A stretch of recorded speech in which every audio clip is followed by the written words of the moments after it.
you're ready, you can start the intro. Yes. We're going to wait for a couple of seconds here as we welcome you to our broadcast here this Sunday morning. I am from standing here in Southern California near downtown Los Angeles, and we're just going to wait for a few seconds to build the audience here for a minute. Thank you. Wow, it's going to be so exciting today. But Yep. everybody that are tuning in right now, wherever you may be watching us from, my name is Carlos Marroquin. As you know me, I'm an activist, an organizer, and of course, I think a strategic. When it comes to the progressive movement. But we want to welcome you.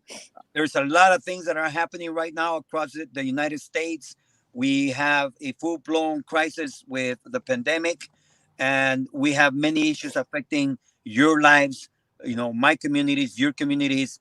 And I have a co-host with us right now that I'd like to also introduce. Some of you may know her already from previous broadcasts that we have running.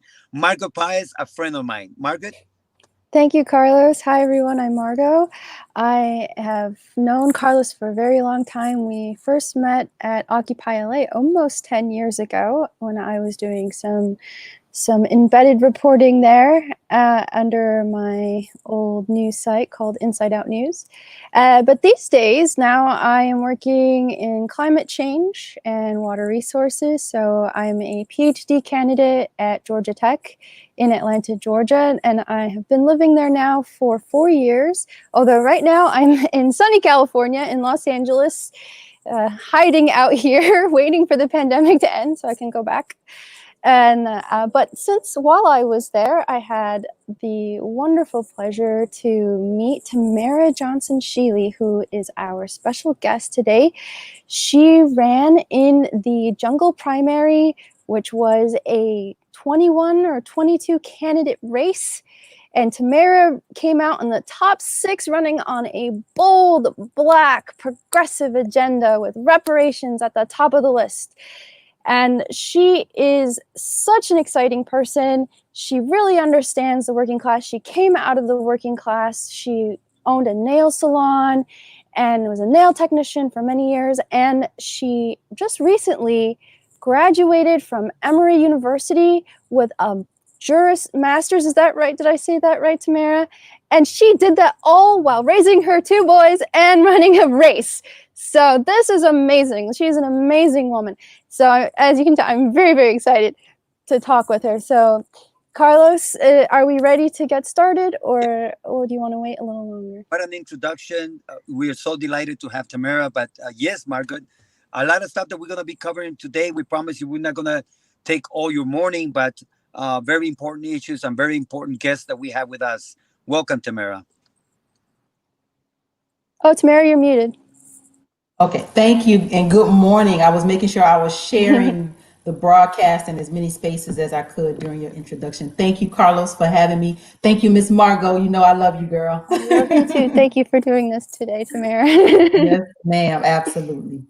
So why don't we get started? So Tamara, tell us a little bit about your campaign. So you had a very unique campaign. You ran as a Democrat in Georgia in the Senate race. You ran it. So to be clear, she ran in the race with Kelly Loeffler. So this was a really crazy Senate race because it included so many people, and there were many Democrats, including Raphael Warnock and Matt Lieberman and many, many others. But those are like the top names that were thrown around. And a few other people who are known more locally within the state. Matt Lieberman was he's a son of Joe Lieberman. But Tamara, your race, you took only small dollar donations, and you had a very, very unique approach of this on the ground work. You traveled around in in an RV. Why don't you tell us more about this? Because this is really, truly grassroots campaigning that we have to replicate everywhere else. Yeah, so I came out of the gate, but this wasn't my first run. This is what makes my candidacy to the United States Senate a bit unique. This was actually not my first run, not my second run, not my third run. This was actually my 4th run for office. So I ran for the Georgia State Senate in 2014, 2016, 2018, and now to come back to run in the United States Senate race was a bigger venture. So I wasn't new to politics, and I wasn't new to Georgia politics. I actually, just to give you a little more of a backstory about me, I come from the beauty and barber industry, like she said. I owned a salon for 10 years, but I did services for 18 years. I'm a lot older than I look, trust me.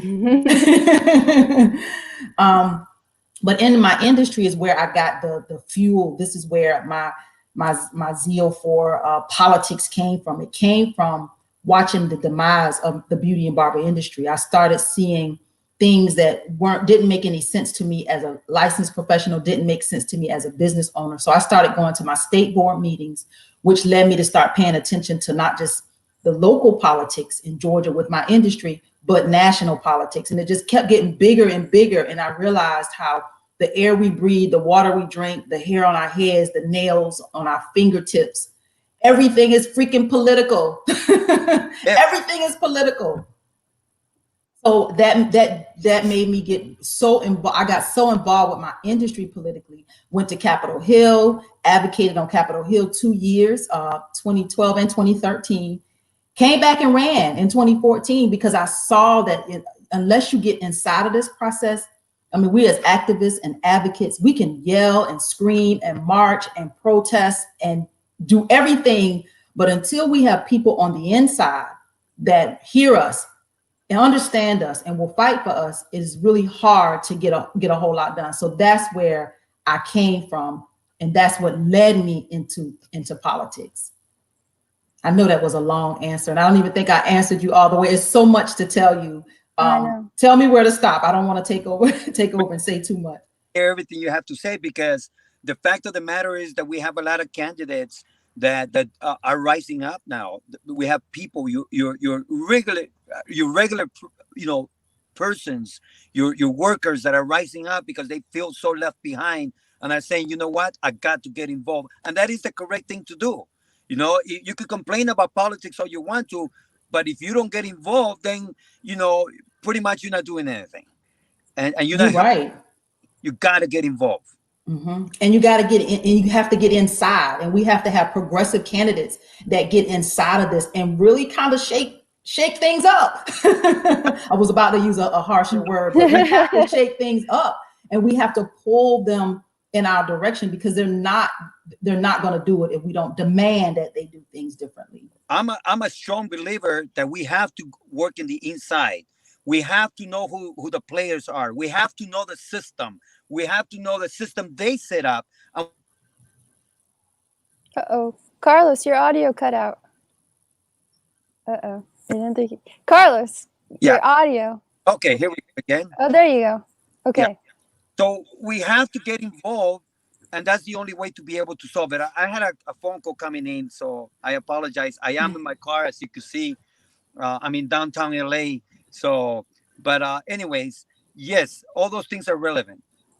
Yeah, Tamara, so tell us, let's get into your campaign, because I think it's really important for people to understand what the situation is in the South and in Georgia, especially for a Black candidate, especially for a progressive Black candidate. That's a double negative. Let's make it clear that this is not easy just to be a progressive, but to be a progressive and Black candidate is monumental, and a woman. Yes. Tamara, what else is there? Piling it on, Margot. Exactly. So tell us, what are the issues you face? Because I know when you ran, was it for state Senate, or was it for Congress in your district? State Senate, right?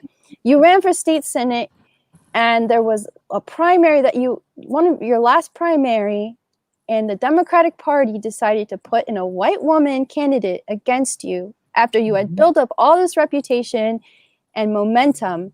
Tell us your experience with especially the white women voters when it came down to who they were going to vote for. Oh my God. Oh, Margot. So in 2014 was when I jumped into my first race.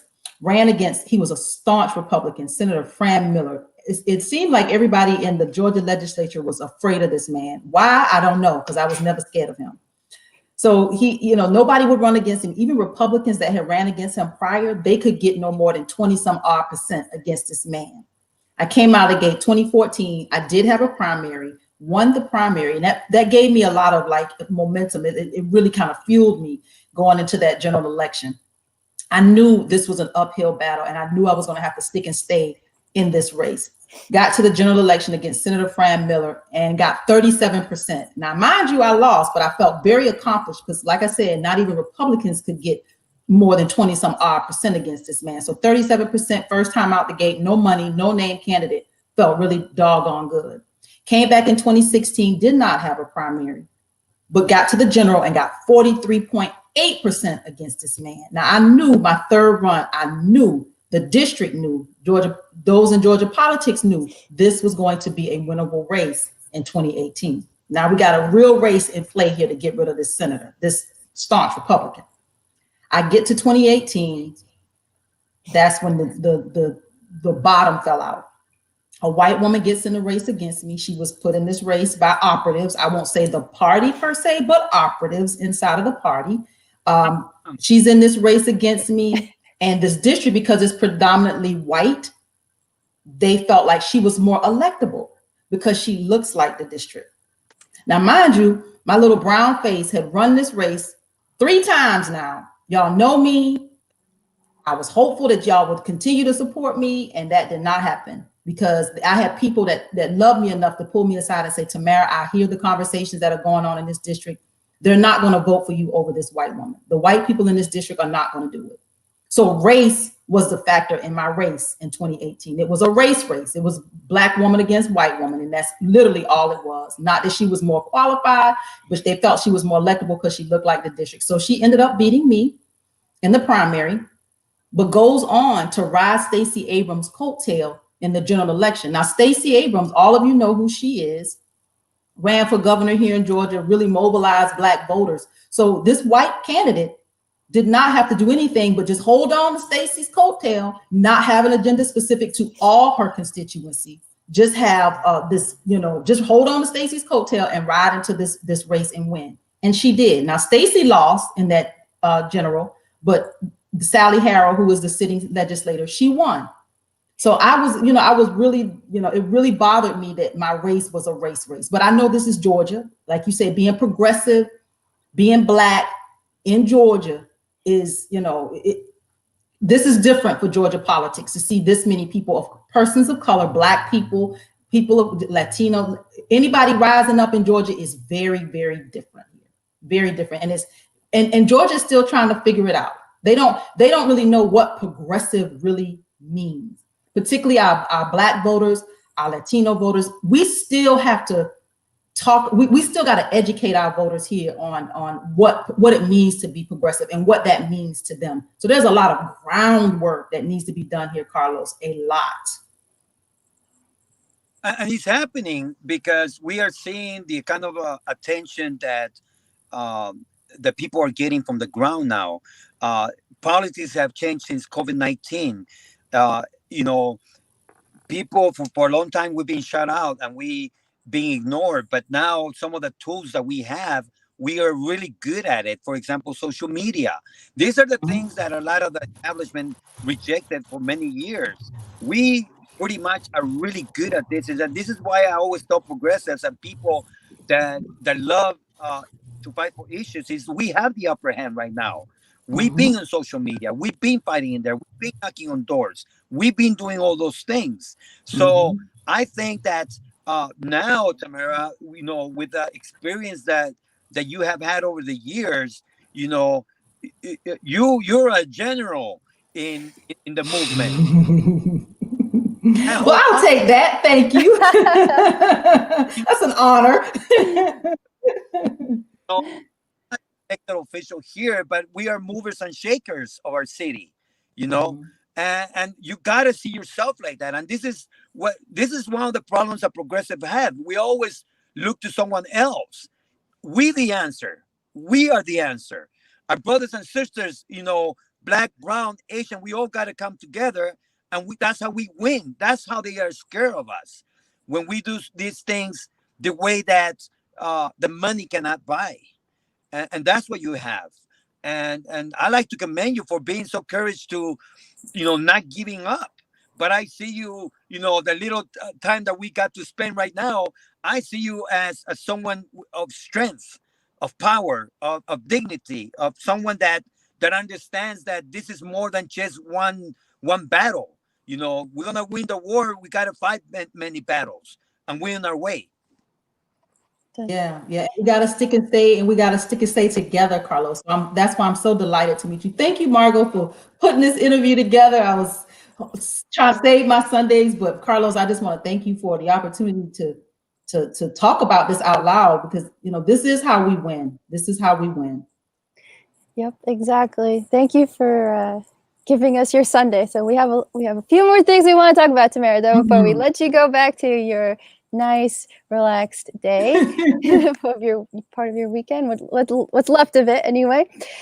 So, okay, so now we have some backstory on your politics and who you are, and now we're here, 2020. You decide to jump into the Senate race.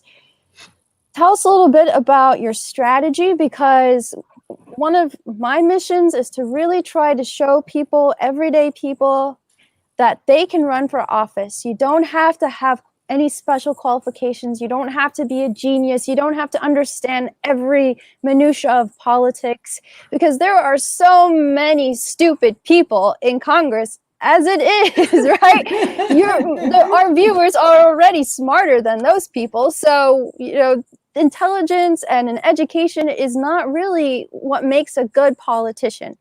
So, Tamara, I want you to tell people how you ran your race. I mean, you don't have to give away all your secrets, but, just tell them a little bit about how you did it. I mean, how much money did you raise? And maybe tell everybody about what kind of money you were up against, because I know Raphael Warnock had a lot of money, and Matt Lieberman had a lot more money than you did, and you came in just below Matt Lieberman in the top 6. And those top 3, 2 of them were Republicans, and one was Raphael Warnock, and all those were handpicked by their party.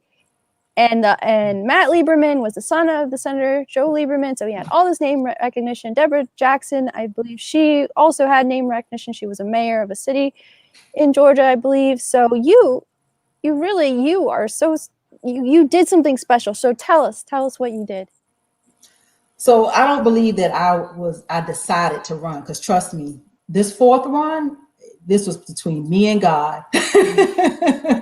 He had to really push me into this one, and because I was like, another run, and then the U.S. Senate guy, really? So I don't think I decided. I was called to it, and I surrendered to the calling. But that was a very personal experience with me and God. But yeah, this was a big challenge. This was Senator Johnny Isaacsen's seat. He became ill. For those of you that don't know the backstory, he became ill. So Kelly Loeffler was appointed by our Governor Brian Kemp, but she was only appointed until there was a special election, which was this November race. So Kelly Loeffler came into this with millions of dollars. She's a multi-millionaire, probably dang near billionaire, maybe. I don't know. She's extremely rich. Her husband owns like the stock exchange, just filthy rich, right? She owns part of the Atlanta Dream. She's very wealthy. So he appointed her. She's been sitting in this seat, and here comes this race of 21 candidates. Raphael Warnock is the pastor over at Ebenezer with name recognition, but I have lots of problems with his candidacy. Matt Lieberman, like you said, was the son of Joe Lieberman, the senator from Connecticut. So his father his name carried a lot of weight.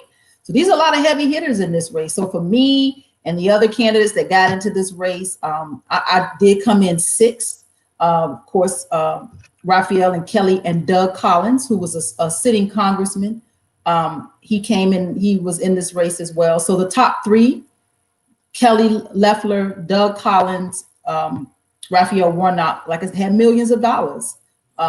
Then there was Deborah Jackson, who placed 4th in the race, who I believe placed basically because of name placement on the ballot, which I really think that matters. With 21 candidates in the race, she was the first Democratic woman. She raised half the money I raised. So her name falling just in place on that ballot made the difference for her as far as her numbers. The 5th place was Matt Lieberman. And then there was me, 6th place. I raised about 40 some $1,000, which is not a lot of money for a U.S. Senate race. I traveled around the state in a small RV in the month of August because I knew I needed to get a really good head start. And I did. I made it to the most remote rural areas of Georgia where people aren't heard, where hell, half the time your internet don't work. Your cell phone is choppy. It's like going into some places where there was one stretch of highway between, I want to say, Lakeland, Georgia, and I think I was going to Valdosta. No, where was it? Brunswick, Lakeland and Brunswick. There was a stretch of highway, probably about 30, 40 minutes long with absolutely nothing on it. Scared the daylights out of me. But I learned how to travel around the state as a candidate in this small RV, just stay early in the mornings, travel early in the morning. And, so that if anything happens, I would have time, daylight to save. So I just learned how to travel and, got an opportunity to meet a whole lot of really great people, people that Talbot County, for example, no hospital, no grocery stores. Can you imagine you don't have a hospital or a grocery store in the entire county? You have to go to the neighboring counties for resources. There's a lot of things that are happening around the state until you get on the ground and get a chance to meet people. And I know we're in a COVID season, and I was very mindful of that. I wore my mask. I social distanced as I, met with people. I didn't get too close. I washed my hands. I did everything I could to stay safe. By the grace of God, I did not get sick. I drank my teas and I eat very healthy. So I was able to do this and really make a lot of headway. I got 100,000 votes. That's a lot of voters that heard me with no money. That is just monumental, Tamara.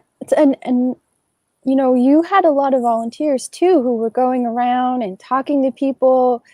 And there was a phrase that you used.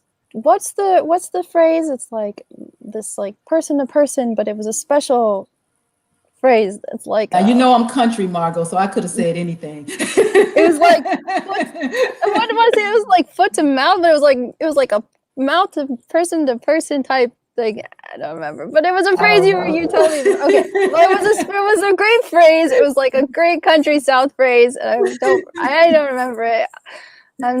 But okay, but you had like this people to pit. And you had this underground railroad, right? You had like a people talking to each other, and I think this is something unique about the South and maybe even the rural South, that people talk to each other still, right? They're not busy texting or online or disconnected. They're still a community. So I thought from what you told me that you really were able to tap into the community out there and get this spread by word of mouth to other people.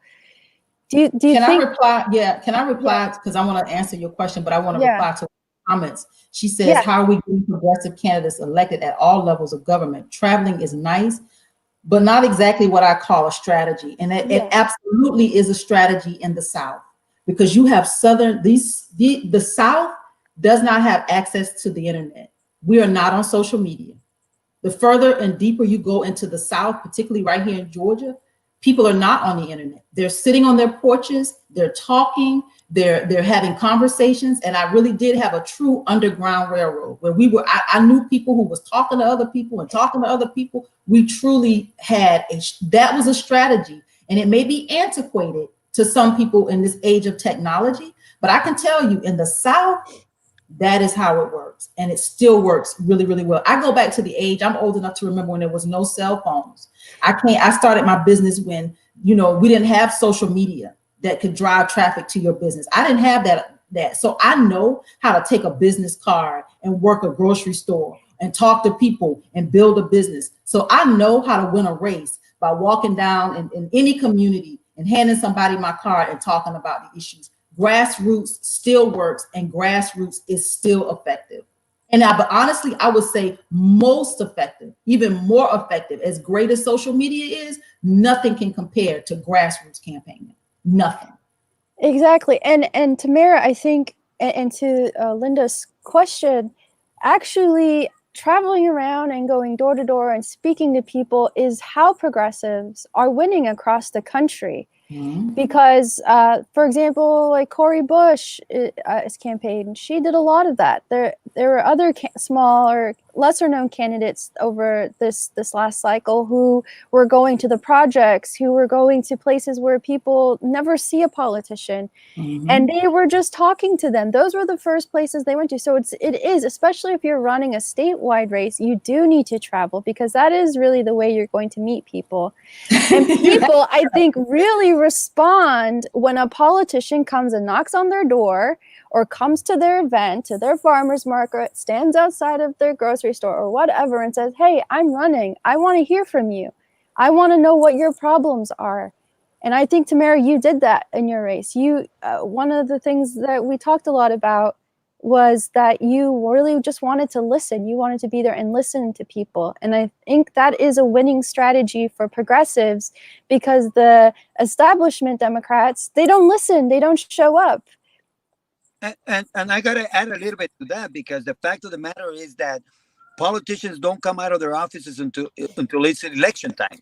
This is where I keep saying the grassroots have an upper hand, because we are there with the community every single day. We feeling their pain. We have pain alongside with them, because our families are also suffering. So we have something in common. That's our strength. That's the strength of the grassroots, is us being able to know our neighborhoods better than anyone else. And this is why I believe that you have now created a base that is pretty much unstoppable for anything that you want to do, because you connected with the people. You sit down in the porches with them. It was not just a text message. It's actually knowing their names. That's huge. Oh yeah, and it works. It still works, and it's I don't know how to do it any other way, and I wouldn't want to do it any other way. I'm a people person coming from the beauty and barber industry. I live to touch people and make people feel good, and I know how to listen. The first thing we do in this industry is we listen. We listen to our customers and our clients. So I hear people not just with my ears. I hear you with my heart. I hear you in my spirit. I carry you with me. So I have a different sense of I connect with people in a very different kind of way, more different than the average politician. I'm deeper than that. I love that. That's exactly what we need more of. We need people that listens with their hearts, as you said it. I mean, I just love that, because you could say a lot of things and say nothing, but you can listen and move with your heart and say everything. This is what makes people passionate, is that you're able to listen and feel the pain, feel the heartbeat of the other person, and know what needs to be done. And some of the things that Margot told me about you is exactly that, is that you are a doer, because you are there in touch with the community. You don't have your head very in money, or on what's best for you. It's what's best for the community. The community is first, and I never had any money. I come from we have to make $1 out of 15 cents. I don't know what to do with a whole lot of money. I know I know how to make $1 out of 15 cents, and that's what we did with the monies that we raised. We made it work. And it worked. And I'm very excited. This will be interesting. The Georgia this special election is January the 5th. And the Democrats haven't contacted I won't say any of us. I'll just speak for me. I haven't been contacted. So it's obvious they don't think that these votes matter. When there's not enough, if you look at this race and you look at the Republicans in this race and you look at the Democrats in this race, the Democrats are going to lose, because there's not enough support. Wasn't enough voters on this side of the track. So I don't know. I don't know what the establishment Democrats are going to do. They need these progressive votes to win.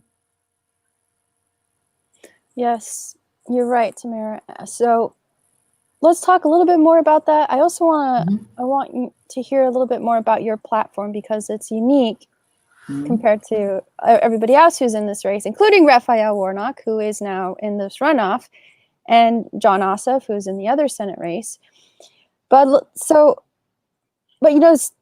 I've been hearing a lot that people from outside of the state are coming in they're going to put money into these races. They're going to do some on the ground organizing, I guess. I know personally from living in Georgia now for 4 years is that Georgians don't really like outsiders. They're very suspicious of them, and they don't want them to come into their state and tell them what to do, or tell them that they think they know what they think, like how they think in this state. So how do you think this is going to work out? Because there's so much focus now on these runoffs, and so many people want to jump in and come into Georgia and do their thing and think that they know what works there. How do you see this playing out? Not well at all, because you're right. You hit that needle. You hit that nail right on the head. Georgians are very territorial. Like, we know our people, we know our stuff, we know how Georgia, we know how things need to work around these parts. And if you an outsider coming in here telling us what to do, it does not go over well at all. So if he's not, if in these two races, if they're not intentional about, grassroots campaigning with the community and engaging the community, employing the community and pouring money into the race, into the community, this is not going to be pretty. Yeah. Well, one things I like to target, if I may, go ahead. Really important to talk about this, because the Democratic Party right now is in a good position regarding money, because a lot of people now, they feel they have a candidate, an elected president to be. All those things are important, and one of the tragic mistakes of the Obama campaign, of the Obama presidency, is that when he got into an office, he pretty much forgot the grassroots. He left them behind. Mm-hmm. This will be a total failure by the Democratic Party to continue to ignore the grassroots, the progressives, because, as you say, your community better than anybody else. And right now, they may be in the position that they think, well, we can do almost anything we want to because we have a president-elect. That doesn't guarantee anything. They're going to need to have the grassroots on their side. If they do what they did with Obama, it's gonna, we playing right into the hands of the Republicans. We will be their worst nightmare. Progressives moving forward, we will be their worst nightmare if they don't get it right with us. Because I was really under the mind this year with Joe Biden and Donald Trump. I said I'm done playing nice. I'm done playing nice. I was mad. I wasn't happy about Biden, and I wasn't happy about Trump. I'm done. And where does it stop? It stops right here. The people of color, Black people, the Latino community, we move the needle. If it wasn't for our votes, we would have another Donald Trump. We would clearly have another 4 years of Donald Trump. They owe us.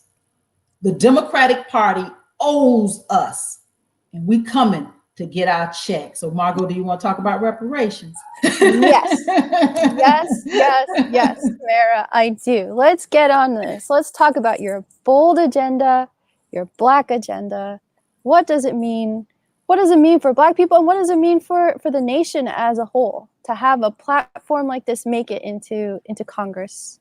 Yeah. So, Margot, just to give you some, and listening audience, just to give you some data. By 2053, the data shows that Black America will have zero net wealth. Zero net wealth.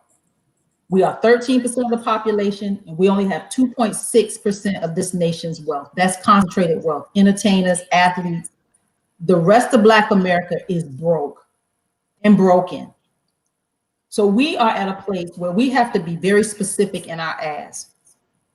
Black Americans and our lineage, those of us who have a lineage here that is specific to slavery in this country. We were the slaves that this country is built on. It was on our backs and on our lives.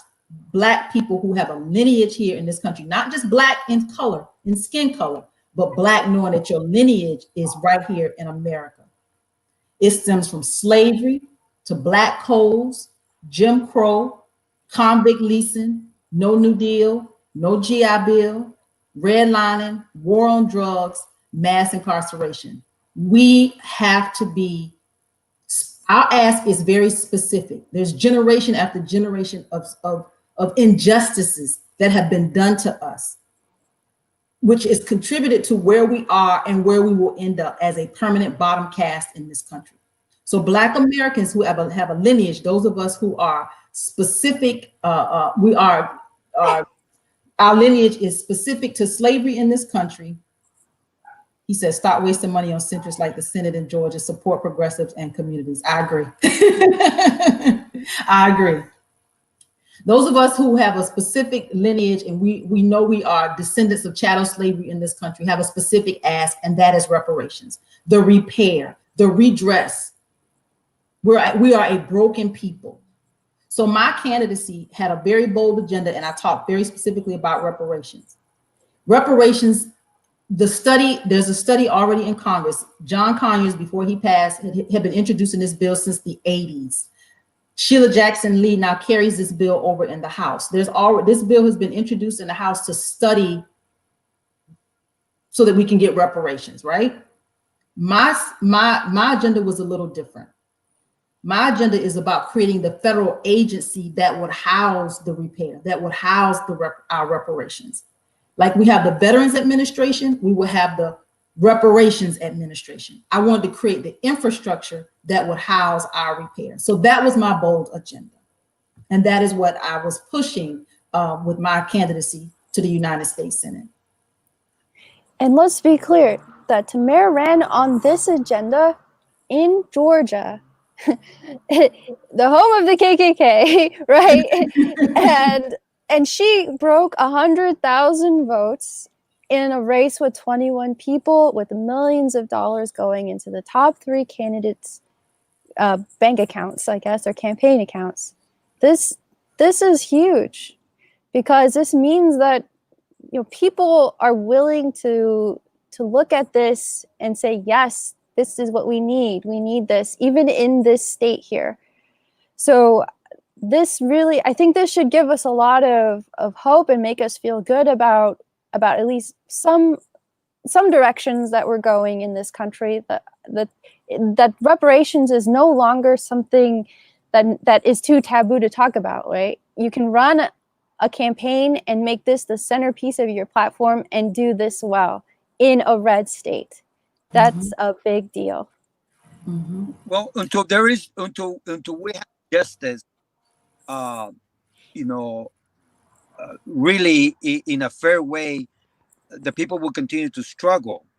And I think this is the first time that I heard this coming from you, Tamara, and I sense the understanding that all this involves, because you need to understand where you have been, where you at right now, and what your future would look like. And if we don't address those things, we can only expect more damage, more harm, and more division and separation and poverty. We need to have bold agendas like yours. I'm really inspired by it, and I think it's just the beginning of what needs to happen. Is your voice is so important in this because you made it so clear. I understood it the minute that you were speaking it right now. I got it, and I've been one that was a little bit hesitant in different things, but understanding, how you have framed this, I think it's very clear and important that this is a direction that needs to be looked at in a serious way, because nothing will happen until we have justice, and it has to be, a complete justice, not just, another band-aid, a temporary thing that they give. No, this has to be a long term, and this is why it's important to be able to create an administration that will deal with things like this, in this nature. And that's why I thank you, Carlos and Margot, for having me, because this is where I don't, they tend to think that there's a division between the Latino community and the Black community for power, when we all want the same thing. We want justice in America. And how this looks, you and I and Margot having this conversation is so important for the aesthetics. People need to see that we're all fighting for justice and equality and equity in this America, like where, let's fix this for all of us. So this is just, I just want to say thank you again for this opportunity. Hey, Tamara, thank you. Really. But it's so important. Go ahead, Carlos. Yeah, we see our here in Los Angeles, we see our streets full of unhoused people, and the numbers are growing by the day. We know that there's 30 million people right now that are facing evictions once the band-aids are lifted off. You know, all these temporary moratoriums. The vast majority of people are, you know, people of color that are living on the streets, that are homeless, that are unhoused, that have issues with mental problems because of living in the streets and extreme poverty. This is why it's going to be important for us to continue these conversations and be inspired that actually we are getting somewhere right now, because thanks to Bernie Sanders, he has exposed a lot of these things, and he has brought, you know, the conversation to be on every Sunday show. You know, right now as we speaking, there's all kinds of Sunday shows, talk shows, but you know they put it from the perspective of the political intellect, which amounts to nothing, because people are not getting the help, and people still, you know, being pushed into poverty. It's people like you, Tamara, people like many of our leaders in New York, in Miami, in Dallas, in El Paso, and so many cities across the United States that are rising up and that have a voice. And this is exactly what the Democratic Party needs to do. They need to start paying attention and listening to those voices. Mm-hmm. Mm-hmm. We're going to have to demand that they listen. That's why it's going to take more of us to run, more of us to be engaged. We're going to have to demand. They're not going to do it on their own. I've given up on them, you know, doing the right thing by us. We're just going to have to take it. I mean, we're going to have to demand that they hear us. Absolutely. Tamara, so I don't want to take up too much more of your time. I just want to give you an opportunity before we let you go, so you can go back to relaxing and enjoying your beautiful Sunday. I'm good, Margot. I just thank you. You were right. I told you. You were right. But you've been right so many times, Margot. Tamara, this is great. We're gonna have to bring you on again at some point again, especially when you have your next race.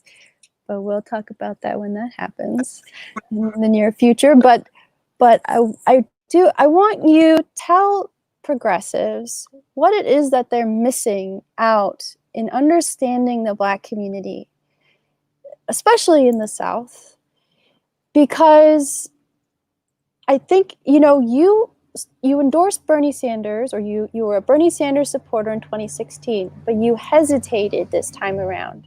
And I think that's really important. I think people in our movement and Bernie supporters really need to understand what it is that's missing, because it's not just a progressive movement that is struggling with this. Even the Democratic Party is struggling with Black voters. Donald Trump increased a few percentage points of his support of Black voters and also Latino voters. But in this case, we're focused on Black voters. And this is really significant. What is going on here, and what do people need to know? Oh, Margot, that's such a good question. You know what? I was a Bernie crat, y'all. I love me some Bernie Sanders, and I struggled with Bernie. I struggled with Bernie in this presidential run because I wanted Bernie to embrace more. I wanted him to have a specific Black agenda. I wanted him to talk about reparations. I wanted him to embrace the community, and he did not. And I struggled with Bernie because I could not get on board with Bernie for that very reason. So when Marianne Williamson was in the race, I sided with her because Marianne heard all of us. So I struggled with Bernie, and my struggle with white progressives is their whiteness. I have been in a lot of progressive spaces, and I've tried to have a conversation when Bernie was running, I tried to have conversations with my white progressives about Bernie and about a Black agenda and about being specific with Black people. You can't give us the vagueness. You can't be all inclusive. You can't throw us in and say a rising tide is going to lift all boats. No, because Black people are on the bottom, and they're going to still be on the bottom when all the other boats are rising. We're going to still rise, but we're going to still be on the bottom. It doesn't work for us. And I kept trying to have these conversations with white progressives, and their whiteness gets in the way. There's their ideology, and it's about, you know, it's like a block. And I've been kicked out of so many freaking groups, progressive spaces, because I keep trying to have a conversation about including Black people and Black voters. Bernie Sanders could have taken South Carolina if he had just dug his heels in just a bit and talked specifically to those Black voters. Instead, they went and ran over there to Joe Biden out of just desperation. Just somebody's talking to us.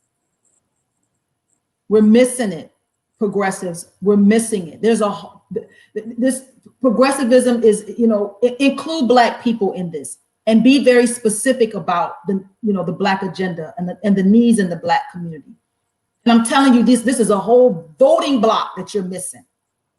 Progressives, this is a whole voting block that we're missing, because I'm telling you, Black people would rather sit on the fence and not vote at all, or vote for Biden because they don't have a choice. Right.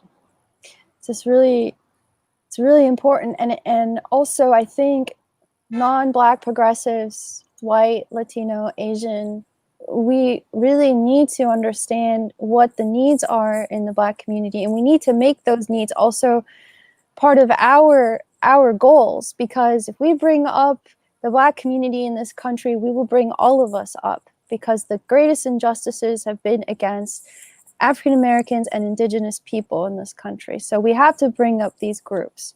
We have to put an end to police brutality. We have to make things right for what happened in slavery with reparations.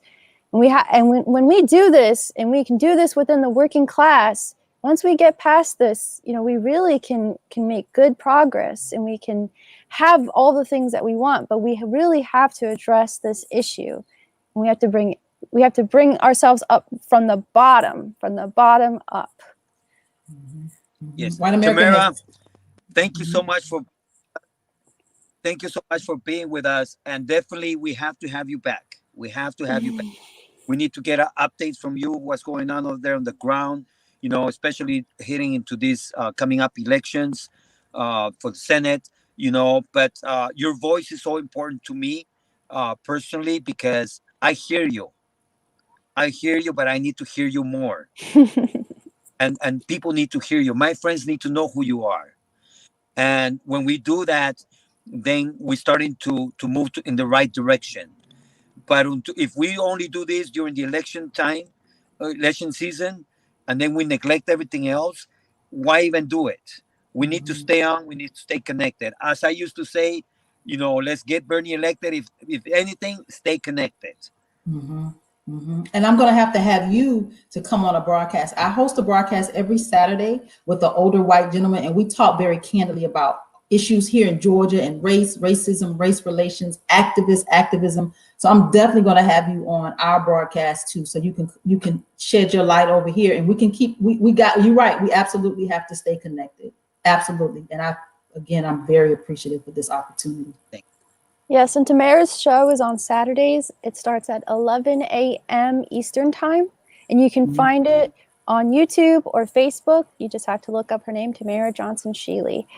And it's a really great show. She talks a lot about race relations, especially, and her co-host, David, talks a lot about whiteness, the white identity, whiteness as a form of social control. It's a really, really engaging show. I really recommend it.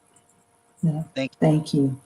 This has been phenomenal. Thank you for the opportunity. Carlos, I look forward to having you, and I look forward to coming back. Maybe, as soon as this race is over, I can really give y'all a real good update on how it all went and why it went the way it did. So I'd love to come back and share. Absolutely. We will be in touch, Tamara. Thank you so much. Have a great Sunday. Thank you, everybody in California. We appreciate you guys. Thank you for all your support, and now following to Tamara. Hope you tap in and stay connected, everybody. All right. Well, I guess we'll wrap up for today. So we'll see you again next week on Sunday, 10 a.m. You're watching Stand Up, Fight Back. I'm Margot Paez, and this is Carlos Marroquin. We're co-hosts, and we'll see you next week. Take care.